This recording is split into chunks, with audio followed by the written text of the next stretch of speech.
All right. Welcome back, folks. Good to see y'all. It's been a minute, as in a day. We normally go live every single day.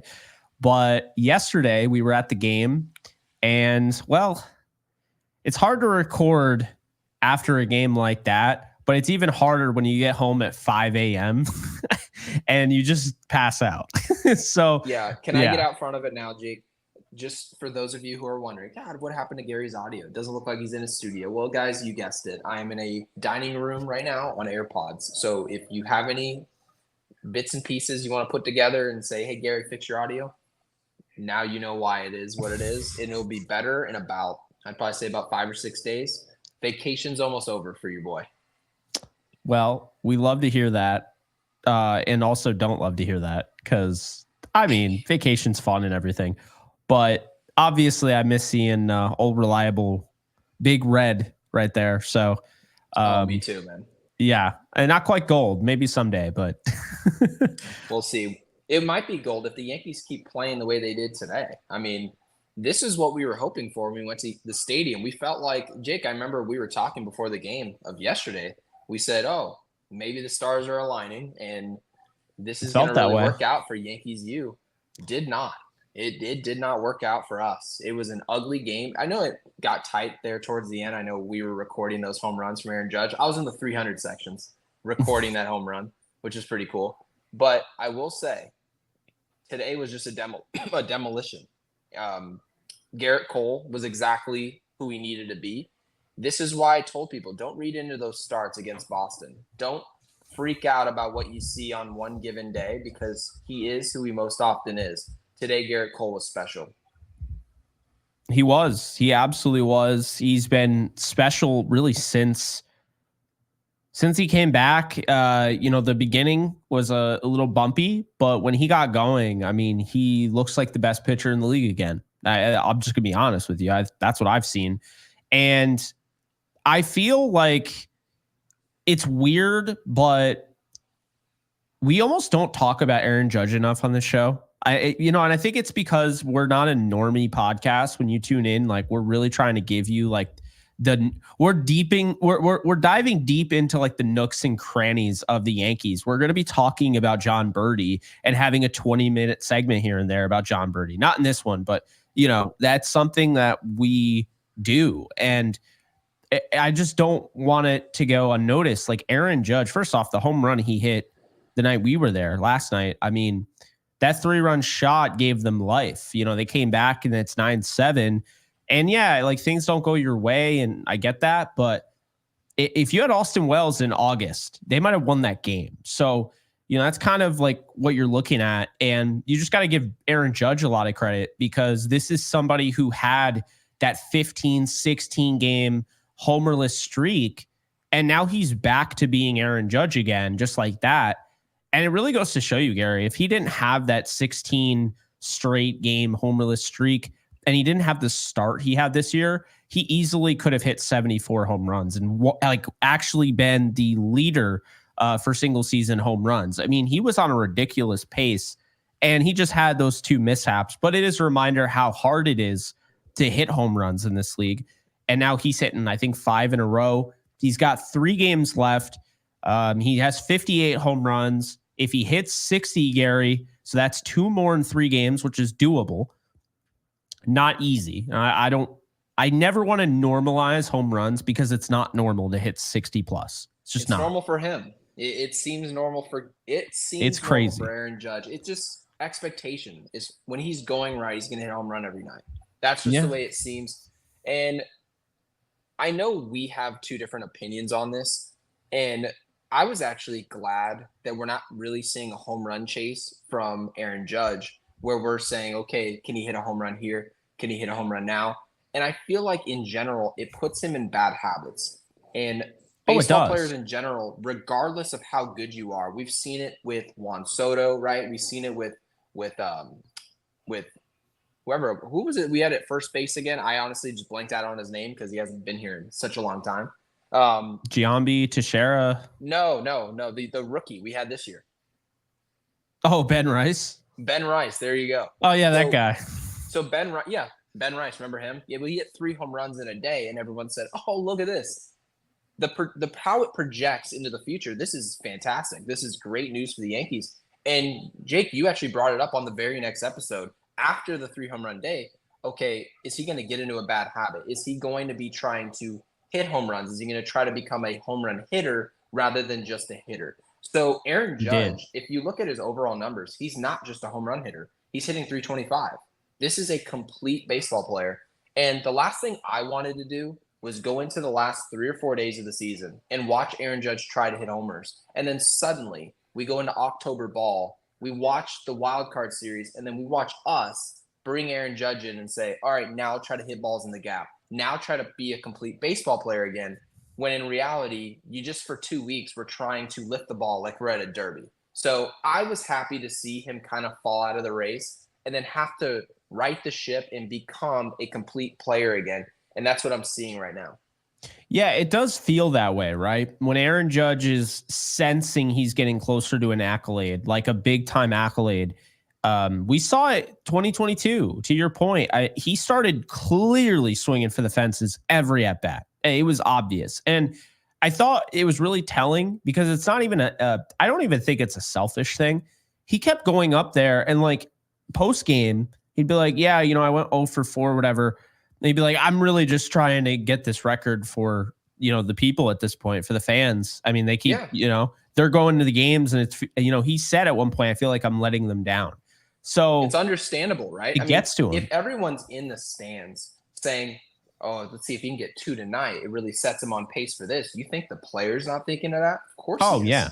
Absolutely. He knows what you guys are paying for. He knows why everyone's wearing 99 that night. They want to see Aaron Judge break a record. So if the record's out of reach, well, then why worry about it? Why show up to the park and say, let me try and do this? No, he's going to try and hit the ball hard. And being Aaron Judge and being 6'7", or whatever he is, right? 6'7", 280 pounds, you're going to get quality results. You're going to hit home runs by not even trying.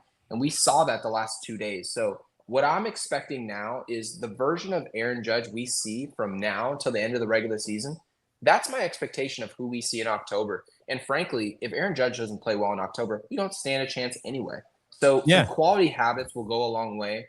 And he's not the only player. I know Austin Wells is another player that we've penciled as really a player who's struggled the last few weeks now. And so that's a cause for concern. But these last whole month, week or so of baseball, right, that's going to be a nice telltale sign of who exactly are we going to see? Because if we see what we saw in September out of Austin Wells in October, well, that is an issue. Yeah, and Trevino will be in the lineup. They'll bench him. They'll flat out bench him because I'll tell you right now, he started the month at 254. Guess where his batting average is now? Is he like 235? 231. He's hitting 123 in the month of September. 123. It is not good, right? He hit 325 in August. Right. I mean, that's a complete player. We talked about during that 325 stint, how good is this player offensively? Because defensively, we know what he does, right? The framing, the throwing, all of that is really good. But the bat, what are you going to give us with the bat? The Yankees over the years, I know everyone's talked about how are we going to get outs on the mound? What are we going to do to close games? But as far as I'm concerned, Jake, we've talked about this. This Yankees team struggled to score in important baseball games. Well, you know what would really help that? If your catcher's got it going, right? If Aaron Judge has it going when it matters, not in May or July, but in late September and early October, that's what's really going to matter here. So this is why we dive deep into, and we haven't, you mentioned we don't talk about Aaron Judge as much, and that's true because a lot of the reason why teams win in October or not is a lot of the complementary players, a lot of the role players. Yeah. Does Gleyber Torres show up and give effort? Does Jazz Chisholm make an impact, or is he a problem defensively? Is Jason Dominguez in left field? He looked like Benjamin Franklin flying a kite in left field when we were there. In left field. It was bad. Okay? He was not close to catching a fly ball. I know we were kind of shuffling into the stadium at that point, but it was bad. We saw the replay. It didn't look like I could remotely trust him in an important game out there in left field. So we have to ask these questions. Is this going to be a problem or is it not? So today was just a home run day. We dominated. Garrett Cole was special. Interestingly enough, the Baltimore Orioles pulled Corbin Burnes from the game at 69 pitches, which leads you to believe they're preparing for his start on this upcoming Tuesday. And that was almost like saying, we want to make a run at the division, but we It's don't over. necessarily. It's Jover, right? It's Jover. Yes, Jover. That bad boy's Jover. So we respect the decision. It's probably smart. And they live to fight another day. They live to fight another day, indeed. So the Yankees have clinched the AL East. The Astros clinched the West. Because of that, the Mariners are eliminated from playoff contention. And that means, who would have thunk? Central. You got 4 teams battling. The Guardians clinch, so you've got 3 teams battling. The Twins continue to lose ground. They're 3-7. They're sinking like a ship. It looks like Detroit and the Royals are going to get in. The Royals got a little scare at one point. Still, right now, they have to fend off Detroit. They're tied right now, but they have the tiebreaker due to their head-to-head win percentage. Detroit is by far, they're scorching hot, the hottest team in the league. They've won 9 of their last 10. Very, very hot team right now. And the Orioles are going to have to play potentially one of them. So right now, as it stands, when we look at the MLB playoff bracket, as it stands right now, the Orioles would play Kansas City, and the winner would face the Yankees in the ALCS, or excuse me, ALDS. Okay. So really, it's a battle. Detroit's hot. I might go with Detroit here to get the fifth seed. And the reason I say that is because they're the hottest team in baseball right now. And I think Detroit knows they'd be playing the Orioles. And I think they're like, they smell blood in the water. The Orioles are not a good fit. They're not a good matchup themselves against the Tigers. And the Tigers know that. So I think my prediction here, I think Kansas City Twins are not. I know they're not eliminated mathematically, but stick a fork in them. They're done. I don't know many teams that won in October just by throwing out a roster and then they limped into late September and then just threw it together. I don't usually see that.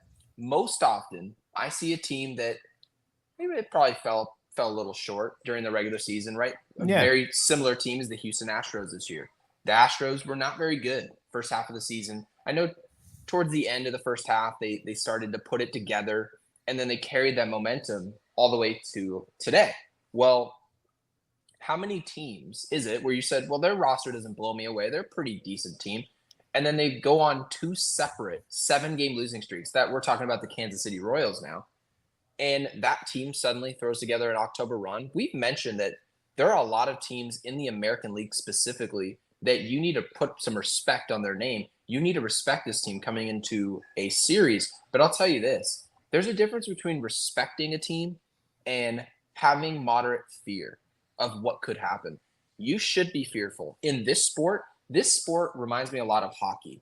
The hottest team wins. That's the way the sport goes. So you can build your roster. We're going to cover the winter meetings this year, what you do in free agency. You want to throw together the best roster possible because it helps influence how hot your team's going to be at the end of the year. But sometimes you just can't run from a team when they have it going. It's just the way it goes. Like in 2004, I never thought the 2004 Red Sox were a better team than the Yankees. But it just felt like starting in game 5 or 6, man, I just think this team might have something. We don't know what that something is, but they either believe or they're just the hot team in baseball. That's just what it seems like we ran into. And I remember talking to my dad during that series and him saying, I think we're in trouble. And I was 10 or 11 years old. I think we're in trouble here. And meanwhile, he knows the type of roster he's got. So how does that apply till today? Well, the Yankees, if you run into Kansas City, if you run into Baltimore may feel like if we run into a Kansas City team and we actually power through that series, it changes the way they feel about themselves and it changes the complexion of your division series against Baltimore and vice versa. Detroit doesn't think they don't think they're losing to anyone. I'm just here to tell you right now. They got They Javi won Baez. 15 of the last 20. They got Javi Baez right off the field, rightfully so. He was just not good for them at all at any point. And they just feel like, let's just get a solid baseball player at the position and let's go pitch, right? So if you give up a couple runs to Detroit, you're in trouble. And that's the way the Yankees are going to take the series. Garrett Cole knows if I go into a series, game 1 against Detroit or against teams like Kansas City who can spin it as well, well, there's pressure. You give up 1 or 2 runs in the first 2 or 3 innings of a game, that might have been enough of a mistake to lose you the game. So that's the reason why you see Detroit kind of strangleholding a lot of these teams in baseball, and they're just outrunning them, outrunning and outgunning. So you'd like to believe that the Yankees can kind of fall into some quality matchups and that could really help facilitate a World Series run. But I'm here to tell you right now, I'm going to echo what you said a couple episodes ago. I'm not worried about who we play. If the Yankees don't play a World Series caliber brand of baseball, what does it really matter who we play? You got to perform. No, Garrett they'd Cole's lose to gotta be an anybody ace. You except for lose the to Twins. anybody, except for the Twins. That is right. You know what's so funny? Very typical Twin fashion, because nothing is going well for the Twins right now. They have to play Baltimore the next 3 games. Now, understand this. Baltimore has to play these games because they're trying to lock up the 1 spot in the wild card. Right. Okay. So, right, that gives them home field in the wild card. They're trying to lock up 1 spot. So they would be playing all of their starters for that, probably the whole series, I would imagine, to get them ready. Maybe the last game but the Twins are screwed. Because guess what? The Tigers, because they took care of business 15 of the last 20 games, their last 3 games are against Chicago and not the Cubs. Yeah, but also they don't let us extend our rosters the way that they used to. They don't let us go to 40-man rosters and just have a bunch of jabronis and a bunch of young players that potentially could help on the roster. They don't do that anymore. Oh, and Kansas City's in trouble, by the way. Do you know who they're playing? One of the only teams left that actually needs wins to try to make the playoffs. The Braves. Not who you want to run it. That's not who you want to play. No, there's only here are the teams that haven't clinched yet. Royals, Tigers, Twins in the AL. That's it. It's just those 3 trying to decide between 2 spots. And the Twins are so far out of it, it's ridiculous. Mathematically, but they have a 3.1% chance of making the playoffs. It's interesting that people look at playing winning baseball just to get into the postseason and how that can help you in October. And I think that's totally valid. But what's so interesting about it is that the Yankees should view today all the way to the end of the season like it's playoff mode. And I know they won't. I agree. Because no one ever does. But they better not be hung over tomorrow. I can tell you that. No, but I'm just telling you, if you don't play championship baseball from today till the end of the regular season, and again, I understand why you wouldn't, because we did technically what our job was to do. But the problem is that if you treat today till the end of the regular season like it's exhibition, you will play exhibition baseball probably for the first 2 games of the division series. And if you go down, I promise you this right now, if Garrett Cole's not sharp in game 1 of the DS, which he has to be, and we lose to Baltimore or Kansas City, just know we're in for a long series, and we very well could go home. Or a short series. Or a short series. That's a problem. There is, by the way, there's not going to be a Nestor Cortez in the division series. So if you lose game 1 and game 2, you're essentially tossing the ball in Carlos Rodon's glove and saying, hey, we're down 2-0, and you need to go on the road and win us a game, or we're going home. Or Stroman. That's not – but Stroman will not be. You're like, I'm going to fight Stroman. You. My God. No, there should be a restraining order on the mound right now with Marcus Stroman's name on it. That's just – and Marcus Stroman, to be perfectly clear, I was proud of the job he did this year. There's a difference between what you can do for a team during the regular season, the marathon of the regular season, and when the games get important. He's not pitching an important game for the Yankees. I know that if he heard this, and I'm sure he will because he heard the last thing I said about him and complained, but I will tell you this. Yes, yeah, he messaged my dad, and then my dad messaged me. So this is a true story. So wait, this year? Yes. What'd you say? I told my dad that he can call or text my phone if he has any complaints, anything that I've said about him, and And No, otherwise, what did he have an issue with what you said? What did you say? Oh, so I put his name and Trevor Bauer's name in the same conversation because I think Trevor Bauer deserves to be playing baseball. And frankly, if you get in trouble for something and you're convicted through the court of law, you get in trouble, then yeah, you can absolutely justify either a lengthy suspension or not playing again, right? Depending on what that issue is. But once you're cleared and no wrongdoing's been found, then you need to return to your job. Very similar to the way I would if I got in trouble and then suddenly they found that I wasn't in trouble. Well, then I should be able to work again. That's just how that goes. Well, anyways, I put Trevor Bauer in a positive light and also Marcus Stroman because I wanted Marcus Stroman to be a part of this roster. And I mentioned Marcus Stroman's been seen as a clubhouse cancer. He's been seen as a distraction. And I said, the Yankees have a strong enough clubhouse. I believe we have a strong enough captain in Aaron Judge to right the ship if there's any issue with Stroman, which, by the way, there was. We had an issue with Gleyber Torres and Marcus Stroman where he's saying, throw the effing ball.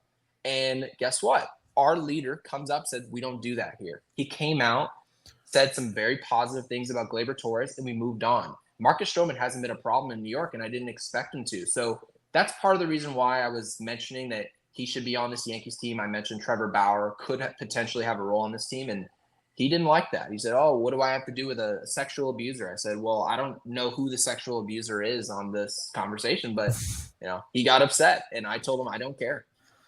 We do not care. No, I don't. I do not care. Well, what I would say is this.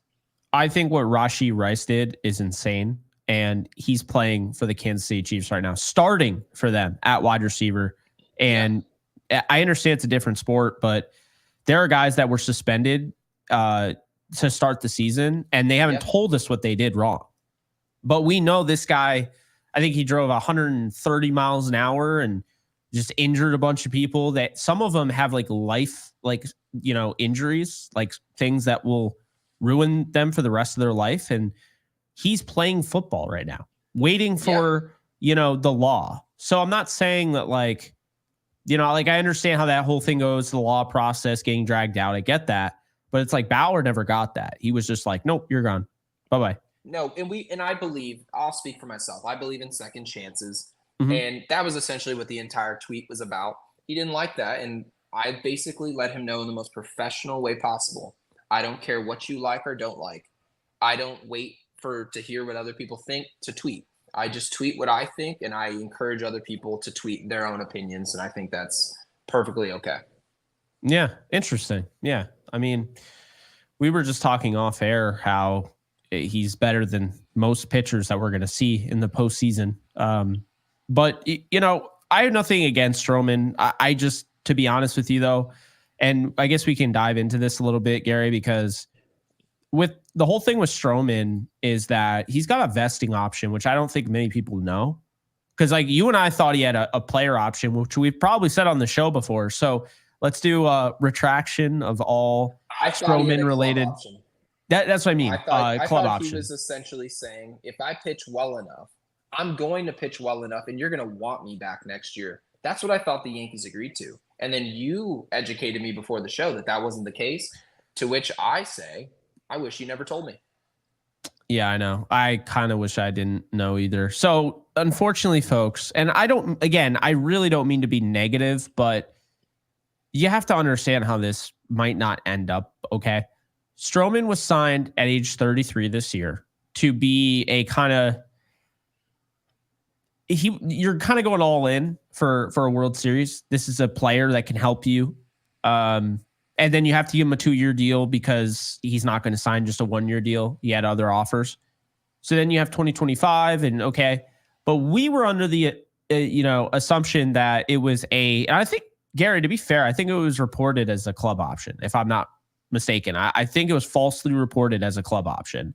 So okay.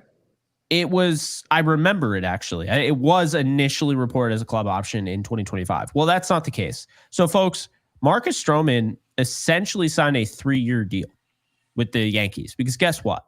His vesting option in 2026, not only do the Yankees not have a club option in 2025, meaning he is a Yankee unless they trade him away, 2026, he has a vesting option. What that means is that In 2026, he gets a player option. He's not opting out at age 35 and making 18.3 million. Yeah, good luck with that. 2026 player option kicks in with 140 innings pitched in 2024. He pitched over 150. So he gets the vesting option, which he will, of course, it turns into a player option, and he will, of course, opt into that. So Marcus Stroman, unless they trade him away, will be a Yankee until 2027. Okay. Yeah. Like you said, we're not going to dive too much into the negative details of like contractual obligations, just because this is we're celebrating. Okay. We won the division. To a degree, yes. We're celebrating to a degree, not to the highest level, because we still haven't won anything yet. Yeah. Right. That's the key message with our podcast. But as far as that goes, yeah, a 33-year-old, especially today, isn't necessarily an old pitcher. But what I will say about Marcus Stroman is if you watch him on the mound, his stuff clearly has regressed. Okay. He's throwing 90 miles an hour. When the broadcast every single day says, well, with this type of stuff, he's working to the corners. Okay. And if he's like, we've seen him earlier this year, he walked 5 guys in a game, 3 games in a row. So he's not exactly a pitcher with Cliff Lee, like this isn't a Ryu type control guy. Okay. This is not that. He can be really good, very serviceable, which is what his job was to be, highly serviceable, not excellent, serviceable. And then you'll see games like what we saw. Unfortunately, Nestor Cortez going down with the elbow strain, going to be out to the championship series. Well, Marcus Stroman was thrown onto the mound. And a start can look like that when you throw 90. You can give up 13 hits in 3 1/3 innings of work, which is exactly what it was. I could never forget it. It was not good. But I will say this, in totality of what Marcus Stroman did for this team this year, it was what we needed. We had to have 150 plus innings. Nestor Cortez gave us way more innings than we ever anticipated based on what he does for his career. So Marcus Stroman was a good signing for this Yankees team. Maybe you could argue they could have gone out and gotten Snell the way he's performed this year. I think there's absolutely an argument for that. But Marcus Stroman was very good for us this year. It's just a matter of what do we plan on seeing next year? What do we plan on seeing in 2026? I don't know if I want to see that, but again, trades can be made. It's not impossible to trade a player who has a contract for a decent chunk of change that can still be serviceable for a lot of teams in baseball. So I'm not freaking out about this deal as much as I should, but it isn't something I thought was on the table until you told me. Yeah, and I got to give you a lot of credit because it went down exactly how you said. I mean, you were concerned he hasn't pitched X amount of innings in his career, and now he's over that. And all of a sudden, the velocity is going down. His confidence is shot.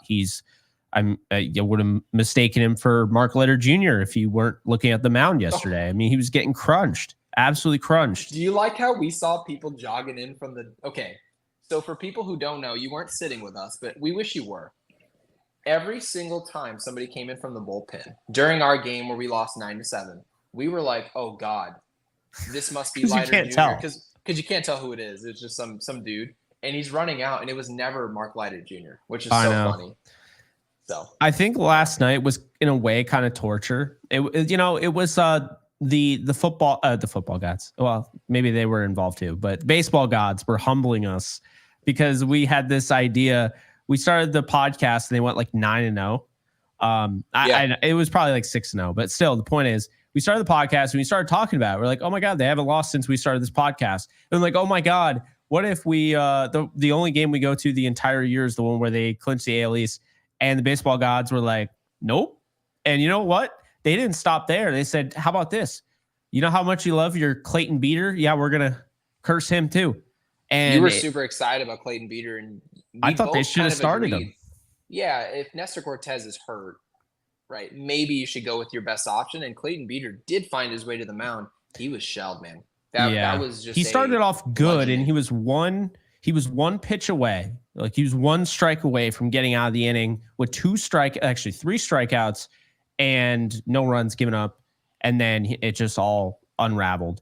Poteet, he had some good moments when we were at the game, but I actually wanted to turn my attention to Giancarlo Stanton, by the way, because I don't think people are aware of just how dangerous he's been the last 14 days, because he started slumping a little bit. And people are like, oh boy, right before the postseason too, this isn't good. You can see that batting average kind of creeping down as well. Like, just for those of you who look at batting average, his batting average was just like, was going down like the Titanic. But yeah, take it away.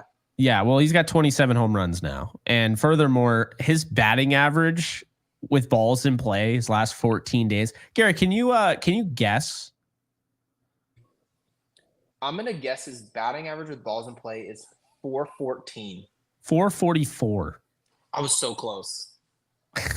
Wow. Well, I mean, that's not surprising if you really think about it. 14 days, though. That's 9 games. No, I know. 10 games. If Giancarlo Stanton puts the ball in play, it's 150 off the bat. He's one of the only players. I'll tell you this. My dad is known for a player who hit the ball hard. Okay? Yes, he is. I can vouch for that just seeing him in person.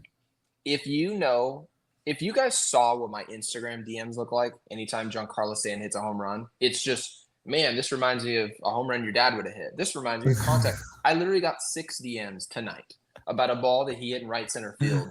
And you're like, man, that was Sheffield-esque. I was like, you've never seen my dad hit a ball in the right center your whole life. And my dad never went the other way. And he'll tell you that. So, but yeah, the point. Giancarlo Stanton, we need someone who's hot at designated hitter. I'm here to tell you right now, the last thing we need is Giancarlo Stanton trying to figure out who he is in October baseball. And then we're just plugging and playing him while he's struggling. Because then there's going to be question marks, and we're going to have to talk about it on our show of, do we put Dominguez at DH because he clearly can hit, but we don't want to see him in left field? That conversation will get started. And then also, if you've got Dominguez out DHing now instead of Stanton because he's not hitting, well, now you're looking in left field and saying, oh, it's Alex Verdugo. Look at that, right? So all types of problems start to materialize if Giancarlo doesn't hit. So him hitting right now is huge. He's clearly a confidence-driven player. If he's hitting well, if he hit well yesterday and he's in the lineup today, the chances of him playing well are exponentially higher than if he didn't play well yesterday. We don't know why he's like that, but I guess the kids like to call that being streaky, right? So yeah. We'll take him being streaky in October. Oh, we will definitely take that. We will 100% take that. I think to wrap up the show, because I want to get to the shout outs. And then I also want to check real quick because I didn't see if we had a mailbag. I don't think we did, but I could be wrong. I know, right? Me wrong? What? Let's okay, we did R2. Yes, we had. Oh, okay. We had 2. So let's read those suckers. Okay. Oh yeah. Before we get to that, I did want to mention something. I feel like obviously no one wants to make excuses, right? But I actually went back. It kind of a project of mine in my head. I went back and I watched their 2022 playoff games, and you know what I noticed? They really were banged up in that. Because they were going in thinking Matt Carpenter was going to be the guy. Remember that? Mm-hmm. He had like Babe Ruth splits or whatever, and then he got hurt. They were expecting a ton out of Matt Carpenter. Didn't work. And I feel like guys just got kind of flat around that time. More importantly, though, and I think this is really like what it comes down to. I don't have to tell you this. Because, by the way, like I thought Garrett Cole was fantastic. His ERA was below 3. I'm looking at my notes here. He had 23 strikeouts in 18 innings. Nestor struggled. Severino struggled. Loizaga was really good in relief. But those were the only 3 that we saw really start because they started 2 games with Garrett Cole. Or sorry, 3 games with Garrett Cole, 3 with Nestor, 2 with Severino, and then Tyone he came out of the bullpen for one of them, and then he started one, and he got shelled, right? Give 7 hits, 3 runs, all that. But the hitting, though, looking at like my notes here, bro, do you remember? It was literally just the Harrison Bader show. Like which cannot happen. No, he's not even on the team. Stanton was horrible. Harrison Bader can't be your top performer If Yeah. that happens, just know you're going home. Harrison Bader can be a contributor with a good team, right? When he's going well, but that's a complimentary player. Don't tell me that Yeah. Judge didn't play well, Stan didn't play well, and you've got 2 or 3 other key contributors all regular season, and they do nothing for you, and you're leaning on Bader to get you through. You're just not going to win. And so this is the No. reason why we put such an emphasis on guys like Austin Wells, who we have in the 4 spot in our lineup. If he's not playing well, you're putting so much pressure on Judge and Soto because they'll just walk those 2 guys. I know we're watching them hit home runs now, and that's great. Yeah. But in October, they're going to force Austin Wells to get the big hit or not. If the Yankees want to go to the next round, Wells has to be doing something. Stanton has to be doing something. Gleyber Torres has to be getting on base at the pace that he's doing now. So all these guys are important. Gleyber, IKF, Donaldson all had errors. Harrison Bader had 2 in center field. But no one batted an eye because he had 5 home runs. By the way, and this is actually this is a reminder of how quickly things can change, right? This is the postseason in a nutshell. Harrison Bader had 5 home runs. He hit 333, a 429 on base percentage. He had an 833 slugging percentage. He had a 1200 OPS. That's better than Judge right now in 9 games, right? He's great. Think about if Judge doesn't hit 139, instead hits 270, right? And Stanton doesn't hit 188 and he hits 240. And Cabrera doesn't hit 071 and he hits 200, right? Like those guys, and then some of the other, I mean, IKF hit 278, like he was good. Gleyber, 176, if he hits 260. No one played well. That's the thing. The real thing that irks me, Gary, is that when I went back and I watched it, and first off, going back and watching something you know the result of and it's not good is not fun. But I felt like I had to do the research and just like almost kind of like remind myself how it went down. Bader could have been a huge asset. We could be talking about how Harrison Bader helped the Yankees win the World Series. If those guys stepped up, because that's the thing, when you look at the pitching, it wasn't great, right? But their pitching at the end of the day, their team through 3.28 ERA and a 1.23 whip.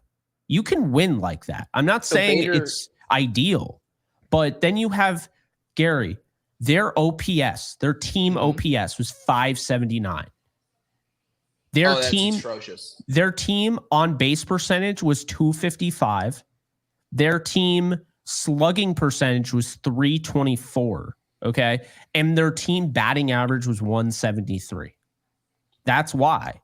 So Matt Carpenter, they were hoping for him. He had 12 at bats. He had 1 hit. Big thing. Don't forget, what's his face they traded for? Benintendi. He was ruled out. So yeah. So you said the big takeaway was health, right? Yeah. But also their stars didn't do anything when they needed them to. Yeah. So this is the way I look at health.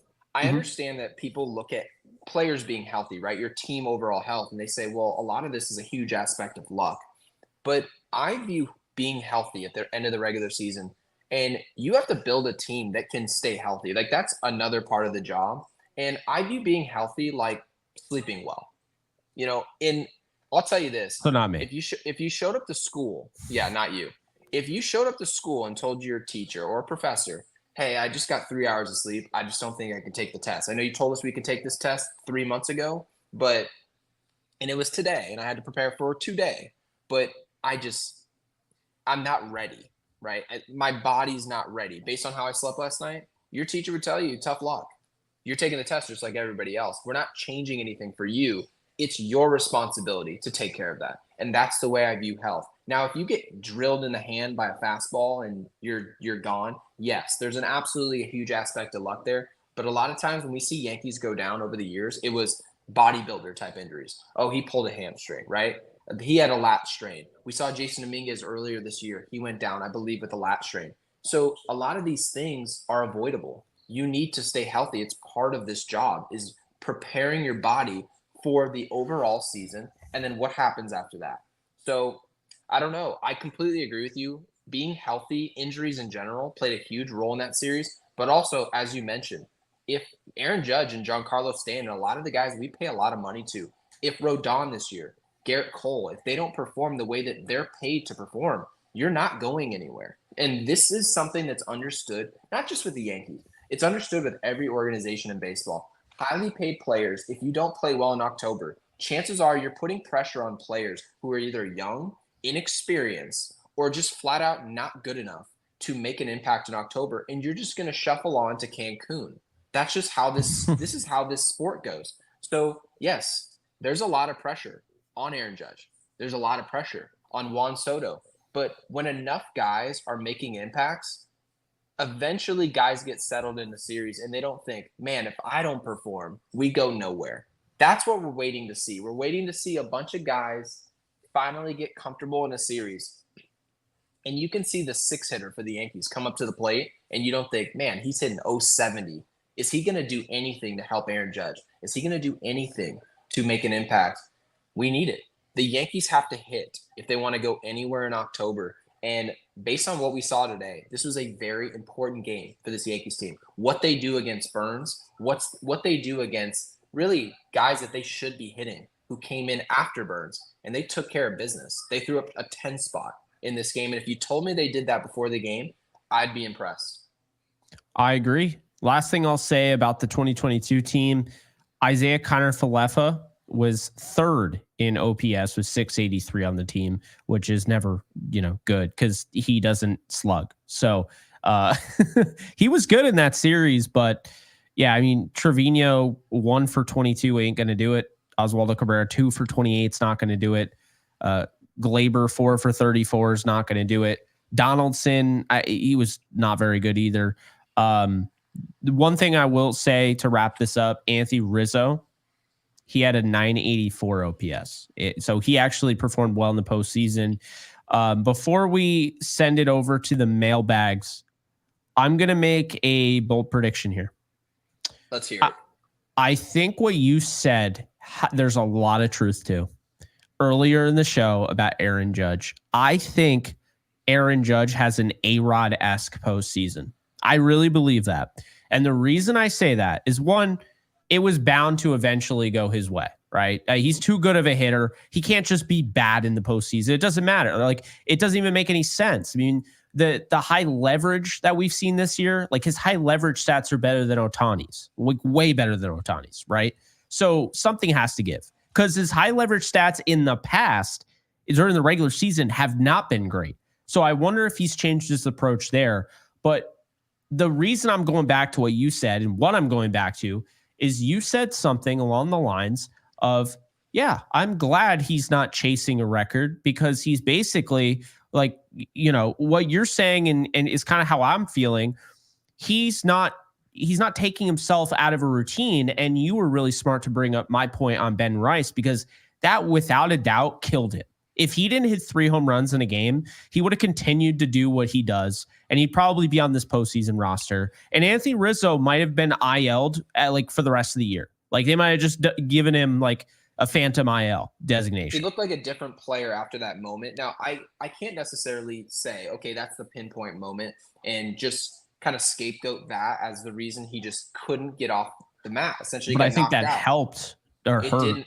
It definitely hurt him. There's no question about that. So let me say this about Aaron Judge. A lot of people are going to be saying, okay, what's Big 99 going to do? But I'll tell you guys this. The way Austin Wells is playing right now, right? And Giancarlo's been streaky, but all the other teams in baseball know Giancarlo Stanton's streaky. They know what Austin Wells is doing in September. They're aware of this. Now, what's going to happen, and this is my prediction, if table setters, this is why we call them table setters. They set the table.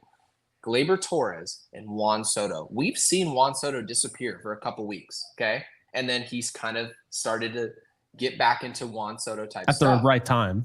At the right time, but I'll tell you this. If Juan Soto isn't finding himself on base, right? If we get the version of Juan Soto we got maybe 2 weeks ago, and then Gleyber Torres isn't playing the way that we've seen him play this last month offensively, not defensively, offensively, well, you're essentially just asking Aaron Judge to go up to the plate with 2 outs, nobody on, and another team who's essentially saying, we're just going to pitch around this guy. We're going to nibble. You're not going to get a ton of pitches to hit. It's not going to be like the regular season where people are tweeting saying, why are they still pitching this guy? They groove a fastball down the middle. No, in postseason baseball, they're going to force your weakness to become that day's strength. That's the way that baseball in October works. And the teams with the least amount of weakness combined with the hottest players that day, they win. And that's how the postseason goes. Teams aren't going to go see Gleyber Torres and Juan Soto struggle in this series and then allow Aaron Judge to hit solo homers and beat them. That's not going to happen. They're going to throw him on first base, and they're going to make Austin Wells, who's played really well overall this year, beat them. That's how the postseason is going to go. So if you're just waiting around for Aaron Judge to throw a cape on, well, you consider yourself disappointed early if Gleyber Torres and Juan Soto aren't doing their jobs. Those guys have to do their jobs first. And then if you see a bunch of traffic all over the bases and then Aaron Judge is not coming through in big spots, then absolutely it's our job to criticize that or at least bring up the numbers. So we will do that. But I'll tell you this, you mentioned, I completely agree with you. I think this is the postseason where the overall unit of what this team has offensively is enough to protect Aaron Judge, put him in better position to succeed. I haven't necessarily thought that Aaron Judge was in great position to bring this team over the hump. I've always felt like, I just seem like we're waiting. He gets out in the first inning. We're waiting to the third to maybe try and score again. That can't happen. No, I agree with that. I thought you were going to continue, so I was going to have a sip of water, but no, you killed that's me my there. bad. No, Yeah, you're fine. No, I apologize. Yeah, no, you are fine there. Yeah, I have this feeling. I've been watching him. He feels like a more evolved hitter this year than even he did in 2022. I felt like 2022, he got a little gimmicky in September, if I'm being honest. And I feel like he's just going out there and he's hitting home runs because he's the best player in the world. That's what I feel like right now. I don't feel like it's gimmicky. I don't feel like he's swinging for the fences every time. I think you see it. I mean, his 112 mile an hour grounders. Yeah, no, he's not hitting the square button every time. I make myself laugh with my own jokes. I know. It's funny. And not everybody gets that because some people have Xbox and they're like, what the hell are you talking about? All right. I just wanted to talk about that. But yeah, I think that's my bold prediction. Aaron Judge is going to have like an Alex Rodriguez-esque postseason. I hope so, man. I don't want to say it, but I kind of feel like this team is going to the World Series. I don't know if they're going to win it, but I do feel like this team is going to the World Series. I have this feeling. And in the past, it's been more like hope. Like, truthfully, this is how I know that like what I believe is what I believe. Because before, when I was watching the Yankees in 2019 and so forth, I would just be like, yeah, it feels like I'm hoping more than I believe, right? Because when I really thought about it, I'm like, I always felt like the Astros, like, can we please get by the Astros? Not like, oh yeah, we're going to beat the Astros. Or like, we might beat I was just like, I just hope a miracle happens. That's truly how I felt. This team just, I could see the Guardians being a problem. The Astros have the pedigree, true. The Orioles, I don't really want to face the Orioles, truthfully, but I also really don't care at the same time. Kansas City, Detroit, I mean, any of those teams. And I'm not really worried about the NL because if the Yankees get to the World Series, I'll be happy, truthfully.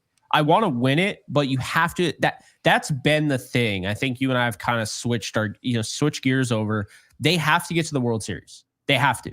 Like, to me, that is what they have to do. You can't just continue to be the team that falls short in the ALCS. You have to at least get to the World Series. Then you're in the dance. Who knows what happens? I think you're going to be hard-pressed to find better pitching than what the Yankees have in the World Series. There's not many other teams that are going to be able to match the Yankees pound for pound. So that's how I feel. With that said, though, I do think, Judge is going to have that. I think Gleyber, who didn't have a good last postseason, he's been regarded as a good postseason hitter in the past. I think he's going to have a highly regarded. Exactly. He's going to be a good, leadoff hitter. I think he'll continue to do his thing.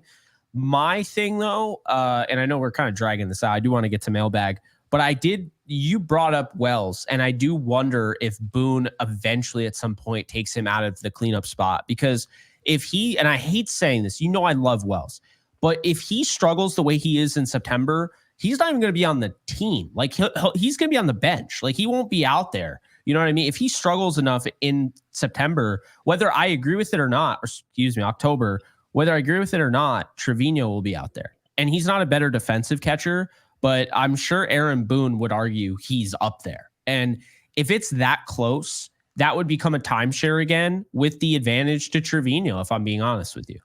Yeah, I'm going to assume Austin Wells is not going to move from the 4 spot just because it hasn't happened yet. He's been dismal for the past 2 or 3 weeks, but I will say this. My prediction, or just, I guess, a hot take, it's not a hot take, is that he'll just he'll rubber band right back to the version we saw.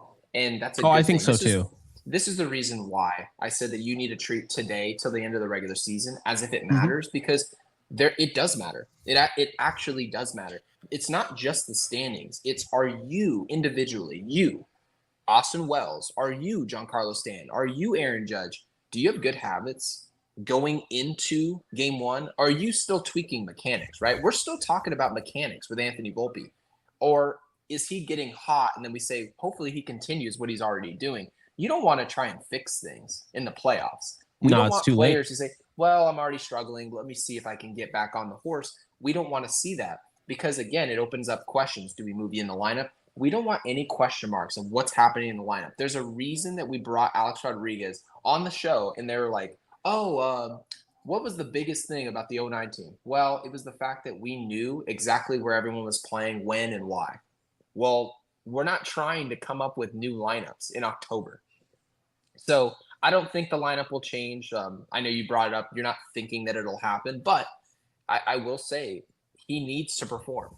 So there's no cop out. We don't have some other option to throw into the 4 spot that's going to be better than what Austin Wells gave us a month ago. So he just needs to start playing better. I expect him to. Love it. Okay, so shout out to our field levels. Juan Cepeda, Kid from LI, Carlos Marrero, Jeff J, Ed W, Brian Fuchs, Ryan Hoffman, Rich Squires, Joshua Halleckman, Egyptian Magician, Nick Gomes, Jalen Sestero, JT Roberts, Mickey G, and Ronnie. We're adding 2 more to that list, Gary. Tony Jones, who we missed 4 days ago. So we missed Tony Jones. Tony Jones, you're being added to the list as we speak, so I don't ever forget you. And I hope you. And one was Jazzy Girl, right? I believe I saw that right. Jersey Girl, second deck, and then Insight. So Jersey Girl's a new member. Second deck joined 2 days ago, and Insight is a field level member, joined 2 days ago as well. So we didn't miss you guys. What I think happened is we got demonetized, and it's been all weird. I don't know if you've noticed. I went in and like the member list was all kind of jumbled up, because it shows a lot of people rejoined because they got canceled. So appreciate everyone rejoining, by the way. Really means a lot there. Appreciate Jersey Girl, Insight, and Tony Jones for signing up to become members. If you yourself would want to become a member, like what the hell does that mean? Become a member. There we go. English is fun. Then you can go and you can hit the link in the description or comment section below, or hit the join button. Also, we have a Discord. So if you want to talk Yankee baseball all day, that Discord has been lighting up. I do look at it. It says I have 253 new messages on Discord. So I'm not saying they're all from here. They're probably from another Discord that I have, but still, it's active. And also, if you want to check us out on all audio podcast platforms, you can do so. Link is in the description below.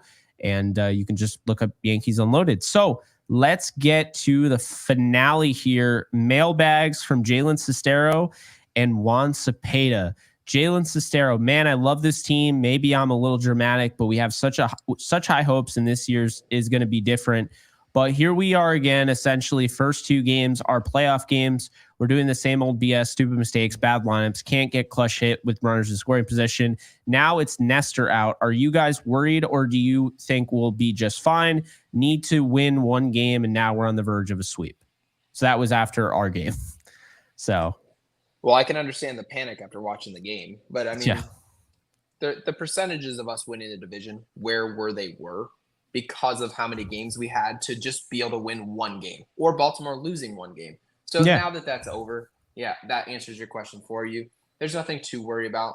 What you should be, I shouldn't say concerned about.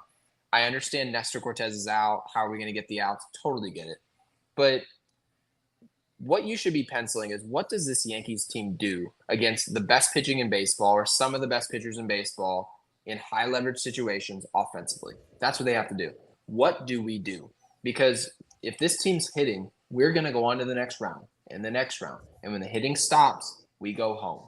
That's how this goes. Most teams in baseball, they don't win postseason games 1-0 every day. No, you still get into shootouts. There are going to be times where you go down 3-0 and people say, oh, the big bad Yankees are on the ropes, and your offense has to come out and throw a punch back. That's how this game goes.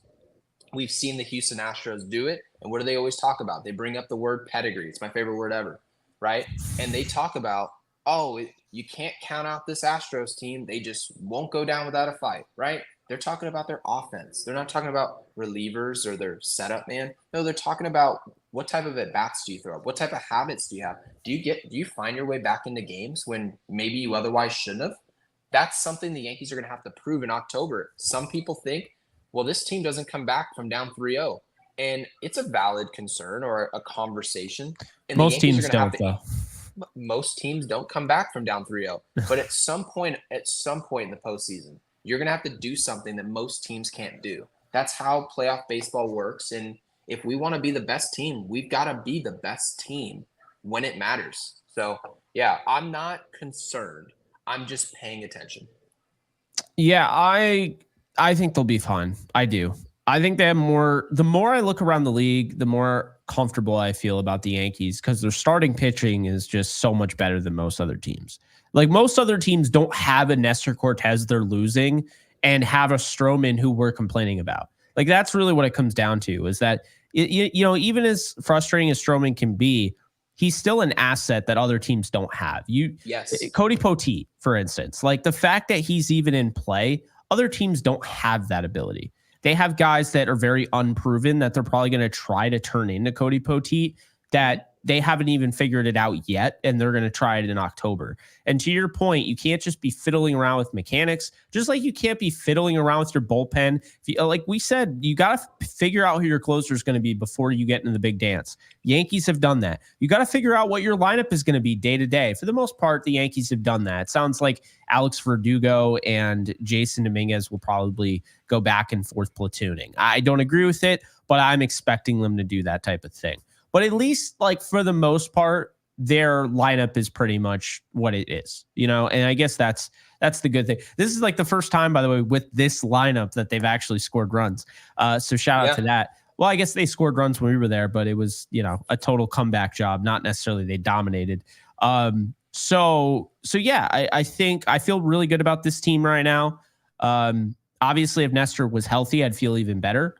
But I also can't stress enough, I don't like the rest of the league's the foundation of the league is really the Dodgers, the Yankees, the Padres, the Guardians, and then I think every other team is in it. But those are the four elite teams. I think you'd say the elite four. You could definitely say the Phillies too. I think the Phillies, obviously, they're tied for the best record in the bigs. But, they've had their up and down moments as well. I'd probably say Philly. So, yeah, there's probably like 5 elite teams. But in the grand scheme of those, do you think any of those 5 teams are some of the all-time teams? Absolutely not. There's not an elite team that stretches beyond this year is what I would say. So I'm not concerned. And then Juan Cepeda, hey guys, do you think the Yankees are to blame for the lack of experience that Dominguez has in left field because they were too worried about playing service time gymnastics? And if this continues, do you think he's kept off the postseason roster? Thanks for your time and have a blessed night. I'll say this, Gary. It wouldn't be hard for him to be kept off the postseason roster. He didn't make the team photo. So he's not in the team photo. He missed it somehow. I don't know what he was doing, but he missed it. So I guess it'd be easy to snip him off the roster. He's going to be on the roster, guys. I'm not worried about that. But I think he makes a great point. Yeah, he's playing left field, rarely played left field in the minors, barely played left field. And I do wonder if the dimensions of Yankees Stadium, because left field, you've said, is tougher to play. It's why Juan Soto plays right. I almost wonder if Juan Soto would be better in left and you'd have Jason Dominguez better in right. I don't know, but I don't know. I have no idea.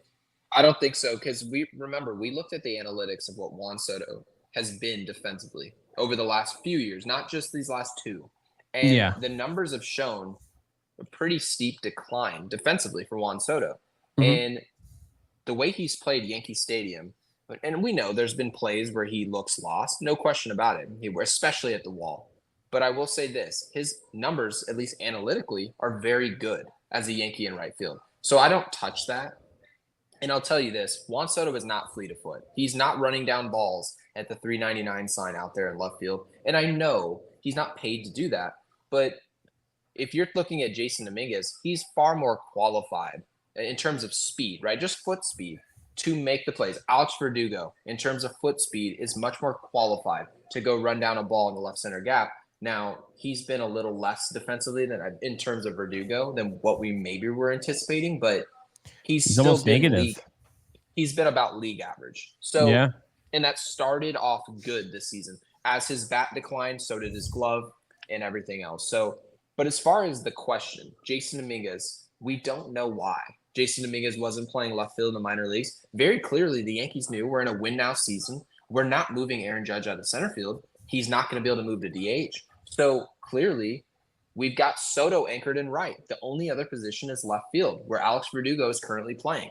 Well, why wouldn't Jason Dominguez, who you know is going to get called up at some point, why wouldn't he be playing left field? It does not make sense. Nobody has an explanation for me. And if the Yankees say, well, we were trying to develop him, he's not a good left fielder. Well, why would he, if he's not a good left fielder and you needed more time to develop, why would he be in center field all of a sudden? How would that help?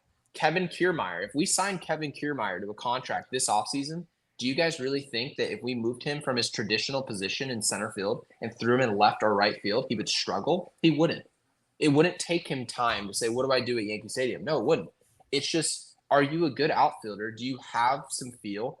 Sometimes dimensions can help you as a fielder, but if you flat out are looking lost in a position, it's not suddenly just going to fix itself by throwing you at another position. So in my opinion, Jason Dominguez defensively, as of now, is a problem. He's not good defensively.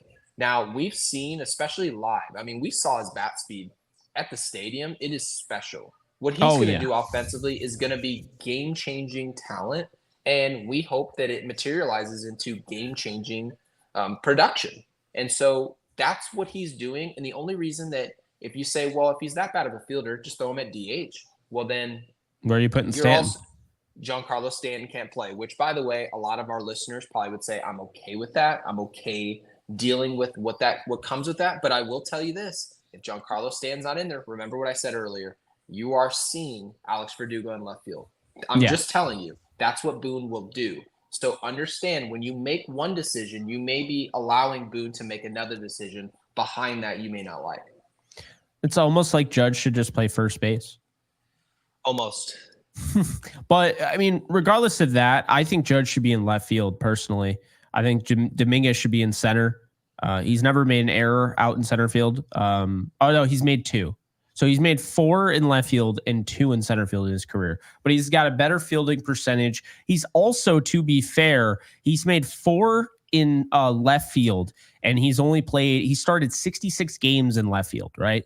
He started 264 in center field and has only had 3 errors.